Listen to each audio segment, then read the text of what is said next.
तारापुर नामक गांव में मानव नाम का एक आदमी अपनी पत्नी और 3 बेटियों के साथ में रहा करता था। वो चाट और गोलगप्पे का ठेला लगाया करता और उसी से अपने घर का गुजारा चलाया करता था। उसकी तीनों बेटियों के नाम थे टीना, सुनिधि और सुनीता। सुनीता सबसे छोटी थी और माँ बाप की सबसे लाडली थी। वैसे तो सुनीता बहुत समझदार और बहुत बुद्धिमान थी और घर के कामों में अपनी माँ की मदद भी किया करती थी, परंतु सुनीता सांवली थी। सुनीता की दोनों बड़ी बहनें उसे हमेशा ही सांवली होने का ताना दिया करती थीं। ऐसे ही एक दिन सुनीता की माँ ने अपनी बेटियों के पास आकर कहा, अरे टीना और सुनिधि, सुनीता को देखो तो जरा। वो मेरे साथ हमेशा ही घर के कामों में मदद करती है और तुम दोनों हो कि सारा दिन बैठी रहती हो। जरा कुछ काम भी कर लिया करो। माँ, सुनीता ठीक ही तो करती है। अरे उसे तो आपके साथ बस काम ही करना चाहिए, क्योंकि वो धूप में जाकर काली तो हो ही नहीं सकती, क्योंकि वो तो पहले से ही काली है। हाँ माँ, टीना दीदी ठीक ही कहती है। यदि हमने इसकी तरह बर्तन साफ करने शुरू किए तो हमारे हाथ घिस जाएंगे, और यदि धूप में जाकर पानी लाना शुरू कर दिया तो हम खुद काले हो जाएंगे। आज तो बस सुनीता से ही काम करवाया करो, हमसे नहीं। हाँ माँ, बेकार में हमारी रंगत पर फर्क पड़ गया तो नुकसान आप ही का होगा, क्योंकि जब आप हमारी शादी कराने जाओगी तो दिक्कत आएगी। ऐसा कहकर दोनों बहनें वहां से चली जाती हैं। तब माँ सुनीता से कहती हैं, बेटा, तुझे तेरी दोनों बहनों की बातों का बुरा लगता होगा ना? तू चिंता मत कर। तू सबसे सुंदर है और गुण में तो तू सबसे आगे है। और देखना, एक दिन इन दोनों को भी इस बात का एहसास हो जाएगा और तब ये अपनी गलती पर पछताएंगी बैठकर। हाँ माँ, मैं जानती हूँ। मैं अपनी दोनों बहनों की बातों का बुरा नहीं मानती हूँ।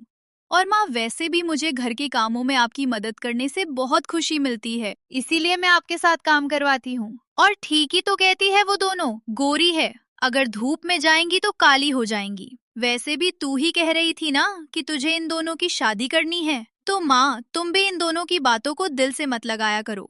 और चलो अब हम काम खत्म कर लेते हैं, वरना जैसे जैसे दोपहरी बढ़ेगी काम करना मुश्किल हो जाएगा। और इस तरह सुनीता कभी भी अपनी दोनों बहनों की बातों पर ध्यान नहीं देती थी और हमेशा अपनी माँ के साथ कामों में लगी रहती।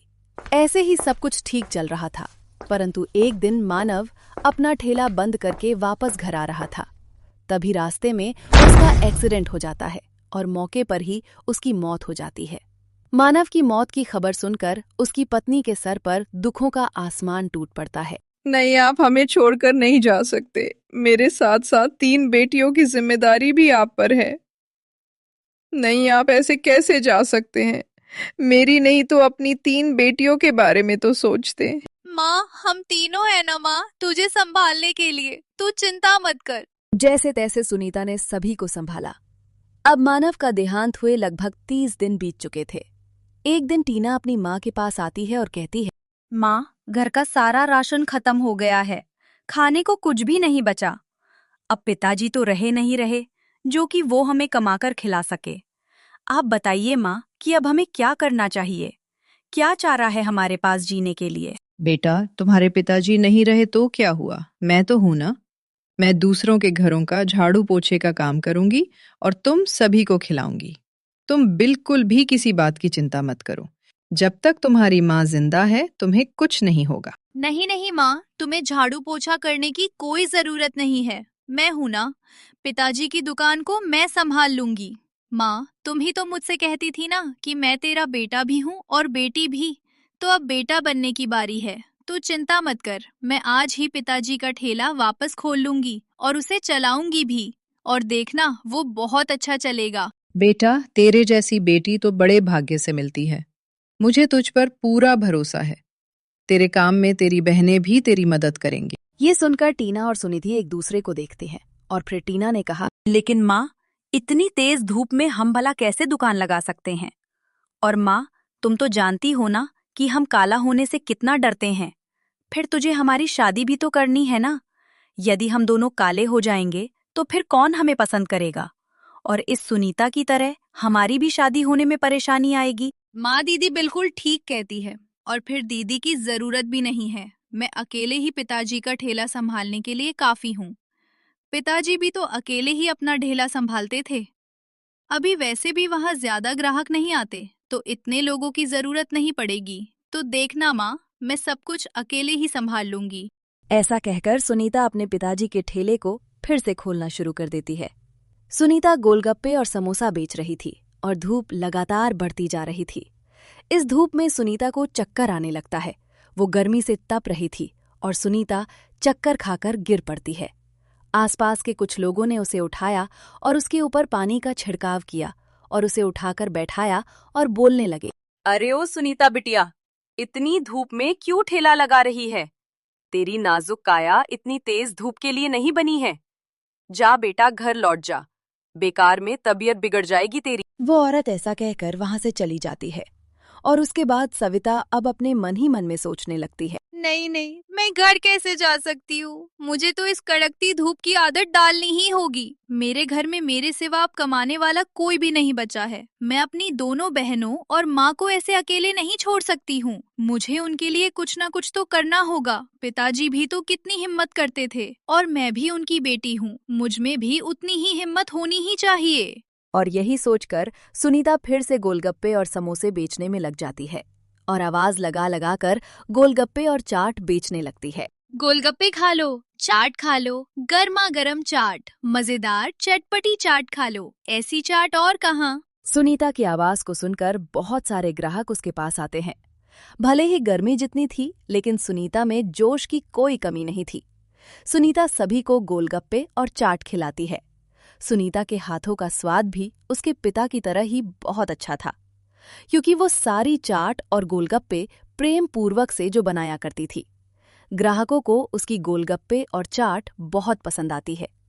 और एक लड़की ने सुनीता से कहा, सुनीता दीदी, तुम्हारे हाथों के गोलगप्पे और चाट खाकर तो मजा ही आ गया। तुम तो बहुत ही स्वादिष्ट गोलगप्पे और चाट बनाती हो। अपने पिताजी से भी ज्यादा अच्छी है। ऐसे ही सब कुछ ठीक ठाक चल रहा था। एक दिन की बात है, पड़ोस की ज्योति आंटी सुनीता के घर आती है और उसकी माँ के पास आकर कहने लगती है, अरे सुनीता की माँ, तेरा और तेरी बेटियों का क्या हालचाल है? पिता की ढाल के बिना सही तो रह रही है ना सब? हाँ, मैं तो अच्छी हूँ। तुम सुनाओ, तुम कैसी हो और कैसे आना हुआ आज यहाँ पर? सुनीता की माँ, मैं कह रही थी कि तेरी बेटियों के लिए एक बड़ा ही अच्छा रिश्ता लाई हूँ। लड़का शहर में नौकरी करता है और बड़े ही अच्छे लोग हैं। वो तेरे घर की दोनों बेटियों को देखने के लिए आना चाहते हैं।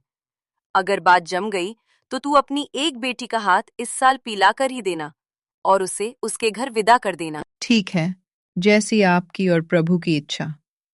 मैं अपनी दोनों बेटियों को दिखा दूंगी। उन्हें जो भी पसंद आएगी हम उसी के रिश्ते की बात आगे चला लेंगे। वो औरत ऐसा कहकर वहां से चली जाती है। अब अगले दिन लड़के वाले टीना और सुनिधि को देखने के लिए घर आते हैं। सुनीता ने उन सभी लोगों के लिए बहुत अच्छे नाश्ते और भोजन का प्रबंध किया हुआ था। सुनीता बहुत उत्सुक थी। सभी ने नाश्ता किया और भोजन भी खाया और बहुत सारी बातें की। और उसके बाद में लड़के की माँ ने कहा, अरे भाई, मुझे तो आपकी दोनों बेटियां पसंद है। अब आप सोच समझ कर बता देना कि आप कौन सी बेटी का विवाह करना चाहते हैं। हम उसी से अपने बेटे की शादी करवा देंगे, क्योंकि आपकी दोनों ही बेटियां बहुत सुंदर है और हमारे मन को भा गई है। ऐसा कहते ही लड़के वाले चले जाते हैं। टीना और सुनिधि दोनों को ही वो लड़का बहुत पसंद आता है। उनके जाने के बाद में अब टीना ने सुनिधि और माँ से कहा, माँ सुनिधि, मुझे वो लड़का बहुत पसंद आया है। आप तो मेरा विवाह उससे करवा दो। तुम्हारा क्यों, मेरा क्यों नहीं? माँ, आप तो उसे मेरा ही विवाह करवा दो। इस तरह दोनों ही बहनें एक लड़के को लेकर आपस में तकरार करने लगती हैं और उनकी तकरार होते देखकर सुनीता बोल उठी, अरे टीना दीदी, सुनिधि दीदी, आप दोनों आपस में झगड़ा क्यों कर रही है? देखो, लड़का तो एक ही है और विवाह भी आप दोनों में से एक का ही हो सकता है। तो माँ, क्यों ना हम टीना दीदी का विवाह करवा दे उससे? आखिर टीना दीदी बड़ी है और उनका विवाह पहले होना चाहिए और इसके बाद हम कोई और अच्छा सा लड़का देखकर सुनिधि दीदी की भी शादी करवा देंगे। हाँ सुनीता, तू बिल्कुल सही कहती है। हम ऐसा ही करते हैं। टीना पहले बड़ी है तो पहले शादी भी टीना की होनी चाहिए। सुनिधि के लिए जो उसके नसीब में लड़का होगा उसे मिल ही जाएगा। लेकिन माँ, मैं कह रही थी कि सुनिधि, मैंने कह दिया ना, टीना दीदी की ही शादी होगी उस लड़के से। अब तू बेकार में यहाँ रूसने का प्रोग्राम मत बैठा। और टीना, तुम भी सुनीता से अच्छे से सारे काम सीख लो। अब तुम्हें दूसरे घर जाकर मेरी नाक नहीं कटवानी है। उसके बाद अब सभी घरवाले टीना की शादी के इंतजाम में लग जाते हैं और बहुत मेहनत करके पैसों का इंतजाम करते हैं। उसके बाद बड़े ही धूमधाम से अपनी बहन टीना का ब्याह करते हैं। टीना ब्याह करके अब खुशी खुशी अपने ससुराल विदा हो जाती है और सुनीता फिर से वापस अपनी दुकान लगाने में जुट जाती है। एक दिन की बात है, सुनिधि अपने कमरे में बैठी हुई थी और वो टीना की शादी से बहुत जल रही थी और उसे सारा गुस्सा सुनीता पर आ रहा था, क्योंकि सुनीता के कहने पर ही उनकी माँ ने ये फैसला किया था कि उस लड़के का विवाह टीना से होगा। सुनिधि ने गुस्सा होते हुए खुद से कहा, सुनीता ने मेरे साथ अच्छा नहीं किया। उसने मेरी जगह टीना दीदी का विवाह करवा दिया। अगर आज वो मेरा विवाह करवा देती तो बड़ी शान और शौकत से आज मेरी विदाई हुई होती।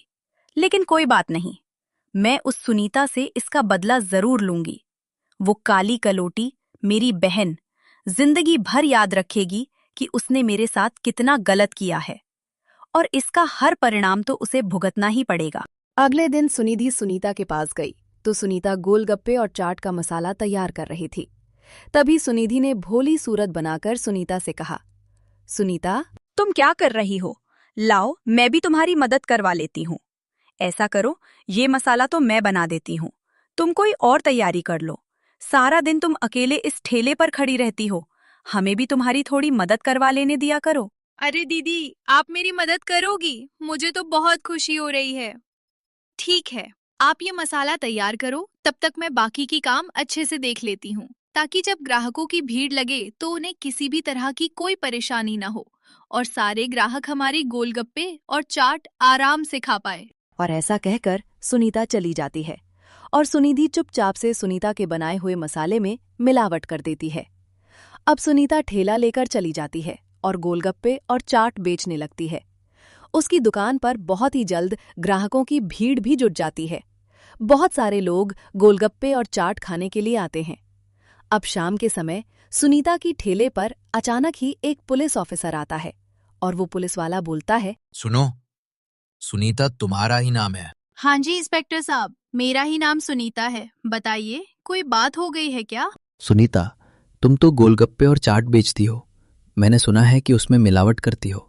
बहुत सारे लोगों का तुम्हारा गोलगप्पे और चाट खाकर पेट खराब हो गया है। कई सारे लोगों की तबीयत तुम्हारे इस चाट को खाने की वजह से खराब हो गई है। इसलिए कुछ लोगों ने पुलिस स्टेशन जाकर शिकायत की है। अब तुम्हें हमारे साथ पुलिस स्टेशन चलना होगा, वो भी अभी इसी वक्त। लेकिन इंस्पेक्टर साहब, मैं तो बहुत दिनों से, बल्कि महीनों से ये गोलगप्पे और चाट बेचती हूँ, कभी कोई भी शिकायत नहीं आई। अगर ऐसा होता तो कोई तो ग्राहक आकर मुझसे इस बारे में शिकायत करता।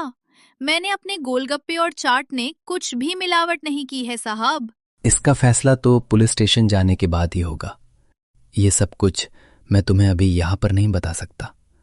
तुम्हारे गोलगप्पे और चाट के सैंपल की जांच होगी, तभी पता चल पाएगा कि तुम सच बोल रही हो या झूठ। सैंपल की जांच के बाद सब सामने आ जाएगा कि उसमें मिलावट है या नहीं। इसके बाद में ऐसा कहकर पुलिस वाला सुनीता को पकड़कर थाने ले जाता है और उसके गोलगप्पे और चाट के सैंपल का टेस्ट होता है और टेस्ट में वो फेल हो जाती है और उसे जेल में डाल दिया जाता है। सुनीता बेचारी जेल के अंदर बिलक बिलक कर रो रही थी। दूसरी तरफ जब सुनीता की माँ को ये बात पता चली कि उसकी बेटी गोलगप्पे और चाट के सैंपल में फेल हो गई और जेल में बंद है, तो वो बहुत दुखी होती है और खुद को कहती है, मेरी बेटी में तो कोई दोष नहीं था। क्या पता ये पुलिस वाले इसे क्यों ही पकड़ कर ले गए। उसके पिता के जाने के बाद सुनीता ने सब कुछ बहुत अच्छे से संभाल लिया था। इस घर के मर्द की तरह सारी जिम्मेदारियां निभाई थी।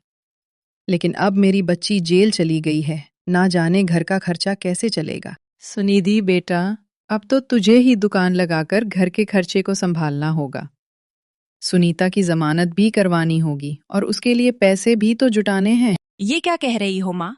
मैं ठेला लगाऊंगी? मुझे तो धूप में काम करने की आदत नहीं है, तो मैं ये काम कैसे कर सकती हूँ? और फिर क्या बेटा? फिर तू तो जानती है कि सुनीता अब जेल चली गई है और मेरी भी तबीयत बिल्कुल भी ठीक नहीं रहती है। इसीलिए मैं तो गोलगप्पे और चाट के ठेले पर खड़ी नहीं हो सकती। अब तो तुझे ही ये सब कुछ संभालना है। घर में तो राशन भी खत्म हो गया है। भला हम लोग भूखे प्यासे कब तक इस तरह अपना गुजारा कर पाएंगे? अब तुझे ही ठेला चलाना होगा। अब उसके बाद सुनिधि के पास कोई जवाब नहीं था। सुनिधि अगले दिन धूप में गोलगप्पे और चाट का ठेला लगाती है। धीरे धीरे दोपहर के पहर के साथ धूप बढ़ती जा रही थी।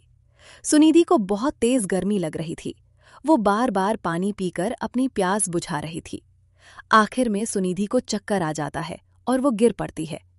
बड़ी मुश्किल से सुनिधि खुद ही लड़खड़ाते हुए अपने आप को संभालती है और छांव में जाकर बैठ जाती है।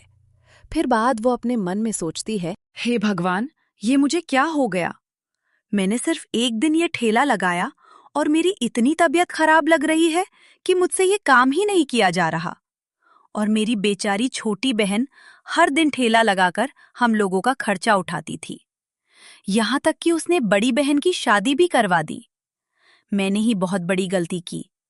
मैं अभी पुलिस स्टेशन जाऊंगी और पुलिस वालों को सारा सच बता दूंगी कि मैंने ही गोलगप्पे और चाट के मसाले में मिलावट की थी। मेरी गलती की सजा मेरी भोली भाली बहन नहीं भुगतेगी। उसने हम लोगों के लिए बहुत कुछ किया है और मैंने थोड़े से गुस्से के चलते उसके साथ कितना बुरा कर दिया। इसके बाद सुनिधि पुलिस स्टेशन में जाती है और सारी बातें पुलिस वालों को सच सच बता देती है कि कैसे उसने मसाले में मिलावट की थी। फिर पुलिस वाले उस पर बहुत नाराज होते हैं और इंस्पेक्टर सुनिधि को जवाब देता है, अभी तो मैं तुम दोनों बहनों को छोड़ रहा हूं, लेकिन आज के बाद ऐसा कुछ भी हुआ तो मैं तुम दोनों को अंदर कर दूंगा और उसके बाद कोई भी तुम्हें यहां से बाहर नहीं निकाल पाएगा, समझे? अब जाओ यहां से और मेरे कानों तक तुम्हारी कोई भी शिकायत नहीं आनी चाहिए। इस बात का खास ख्याल रखना। चलो जाओ यहां से। सुनिधि और सुनीता अब घर की ओर आ जाती हैं। माँ सुनीता को देखकर बहुत खुश हो जाती है और खूब बिलक बिलक कर रोती है। सुनिधि भी अपनी माँ को पूरी बात बता देती है और कहती है, मुझे माफ कर दे सुनीता, और माँ तुम भी मुझे माफ कर दो। मैंने बहुत बड़ी गलती की। अब मैं ऐसा कभी नहीं करूंगी। और हाँ सुनीता, आज के बाद तू अकेले ठेला नहीं लगाएगी। मैं भी हर दिन तेरे साथ चला करूंगी। जब मैं थक जाऊंगी तो तू ठेला लगाना और जब तू थक जाएगी तो मैं ठेला संभाल लूंगी। लेकिन अब हम दोनों बहनें मिलकर काम करेंगी। और ऐसे ही दोनों बहनें मिलकर काम करने लगती हैं। दूसरी तरफ नवरात्रि आने वाली थी टीना के ससुराल में, जहां टीना बहुत खुश थी। वहीं एक दिन टीना की सास ने टीना के पास आकर कहा, अरे टीना बहू, तुझे पता है ना कि नवरात्रे आने वाली है? हाँ माँ जी, मैं जानती हूँ। मैंने तैयारियां शुरू कर दी है और इस बार तो मैं पूरे व्रत रखूंगी। मेरी माँ ने मुझे नवरात्रि के व्रत की सारी अहम बातें अच्छे से बताई हैं। आप बिल्कुल भी चिंता मत कीजिए, मैं सारे काम अच्छे से कर लूंगी। वो सब तो ठीक है टीना बहू, लेकिन तेरी शादी को इतने दिन हो गए हैं पर तेरे घर से अभी तक तुझसे मिलने भी कोई नहीं आया और ना ही तेरे लिए कोई उपहार या भेंट आई है। जबकि लड़की के मायके से तो हर त्योहार में उपहार और भेंट आने आवश्यक होते हैं। मेरी भी रिश्तेदारों में कोई इज्जत है, भला मैं क्या मुंह दिखाऊंगी सबको? ऐसा कर, तू अपने मायके वालों को फोन करके बोल दे कि नवरात्रि से पहले तेरे लिए उपहार भिजवा दे, वरना तू यही रहना घर में और यही नवरात्रि का उपवास रखना। न तुझे मैं मंदिर लेकर जाऊंगी और न ही किसी रिश्तेदार के घर। मैं नहीं चाहती कि तेरी गरीब परिवार की वजह से मेरी थू-थू हो। टीना की सास ऐसा कहकर चली जाती है। टीना रोने लगती है और फिर अपने मन ही मन में सोचने लगती है, मेरे पिताजी तो है ही नहीं और बेचारी सुनीता वो जैसे तैसे करके घर का खर्चा चलाती है। उसने अपने बचे हुए पैसों से मेरी शादी करवा दी। ये भी नहीं सोचा कि उसके बाद उन लोगों का क्या होगा। अब भला मेरे लिए उपहार कौन लाएगा? नहीं नहीं, चाहे जो हो जाए, मैं अपने घर किसी को फोन नहीं करूंगी। मैं उन्हें और परेशान नहीं कर सकती। मेरी जिंदगी बनाने के लिए वो जितना कर सकते थे उन्होंने कर दिया है। वहीं दूसरी तरफ सुनीता अपनी माँ से कहती है, माँ, अब हम दोनों बहनें मिलकर काम कर रही हैं तो कमाई भी अच्छी हो रही है और तुम्हें तो पता है कि नवरात्रि आने वाली है। चलो हम टीना दीदी के ससुराल चलते हैं, उनसे मिल भी आएंगे और ढेर सारे उपहार भी दे आएंगे। वरना बेकार में उनकी सास हमारे बारे में क्या सोचेगी कि शादी के बाद तो हम टीना दीदी को भूल ही गए। ये सुनकर सुनीता की माँ बहुत ज्यादा खुश हो जाती है, क्योंकि उसे अपनी बेटी की परवरिश पर बहुत गर्व महसूस हो रहा था। जिसके बाद वो टीना के घर ढेर सारे उपहार लेकर पहुंच जाते हैं। टीना उन्हें देखकर खुशी के आंसू बहाकर रोने लगती है और उनके गले से लग जाती है। इस तरह उनके जीवन में सब कुछ ठीक हो जाता है और 3 बहनों के बीच का ये मनमुटाव का रिश्ता अब पूरी तरह से सुधर जाता है और तीनों बहनें आपस में काले गोरे का भेद किए बिना एक दूसरे के साथ प्यार से अपना जीवन बिताने लगती हैं। तो दोस्तों, आपको इंडिया टून की ये कहानी कैसी लगी हमें कमेंट करके जरूर बताएं। और हमें देखा है कि आप वीडियो को सुनीता के गोलगप्पे और चाट की तरह देखकर तो जाते हैं, लेकिन चैनल को सब्सक्राइब नहीं करते। आप हमारे चैनल को जाते जाते सब्सक्राइब करना बिल्कुल ना भूलें, ताकि हम और भी ऐसी अनोखी वीडियोस आपके लिए लाते रहें।